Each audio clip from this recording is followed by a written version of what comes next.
नमस्कार, morning news India में आपका स्वागत है और मैं हूं आपके साथ दीपशिखा। आज हम आपको दो ऐसे दोस्तों की कहानी सुनाने जा रहे हैं जो 20 साल पहले एक फैक्ट्री में काम करते थे और उनकी तनख्वाह इतनी कम थी कि परिवार का पालन पोषण करना मुश्किल था।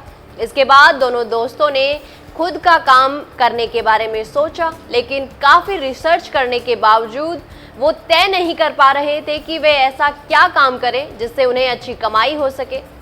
फिर एक दिन उन्हें कंप्यूटर पर काम करते हुए खेती का प्रशिक्षण लेने वाले एक संस्थान का विज्ञापन दिखाई दिया और यहाँ से दोनों दोस्तों की किस्मत हमेशा के लिए बदल गई।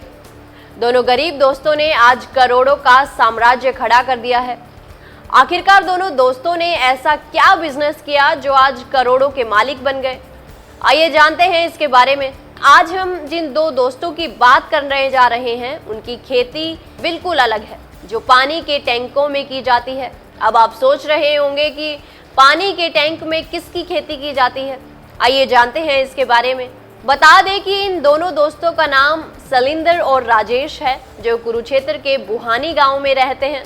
दोनों दोस्तों ने एक साथ मोती की खेती का बिजनेस शुरू किया और आज करोड़ों रुपयों का साम्राज्य खड़ा कर दिया है। साल 2015 और 16 में इन्होंने छोटे स्तर पर मोती की खेती शुरू की। सलिंदर कुमार ने बताया कि विज्ञापन देखने के बाद उन्होंने ओडिशा के भुवनेश्वर से मोती की खेती का प्रशिक्षण लिया। इसके बाद उन्होंने घर पर ही मोती की खेती करने का विचार किया। उन्होंने पानी जमा करने के लिए एक टैंक बनवाया जिसमें 5000 मोतियों का पालन किया जा सकता था। टैंक और सिप मिलाकर कुल 3 लाख रुपए का खर्चा आया। उन्होंने 1000 शिप से शुरुआत की थी। एक मोती शिप पर 45 से 50 रुपए का खर्च आता। वहीं 13 महीने बाद उन्हें 7.5 लाख रुपए की आमदनी हुई। औसतन एक मोती 150 रुपए में बिकता है। इसके बाद दोनों दोस्तों ने पीछे मुड़कर नहीं देखा। उन्होंने कई जगहों पर मोती टैंक के फार्म बनवाए हैं, जिनमें आज वे हर साल 3 लाख शिप का पालन करके करोड़ों का व्यवसाय कर रहे हैं। मोती की कई तरह की किस्में हैं, लेकिन उन्होंने बाजार की मांग के अनुसार डिजाइनर और हाफ राउंड मोती के उत्पादन को चुना। खेती शुरू करने के लिए पहले तालाबों या नदियों से सीपों को इकट्ठा करना होता है या फिर उन्हें खरीदा जा सकता है। हर सीप में एक छोटे से ऑपरेशन के बाद उसके अंदर 4 से 6 मिमी व्यास वाले साधारण या डिजाइनर बीड जैसे गणेश, बुद्ध या किसी फूल की आकृति डाली जा सकती है।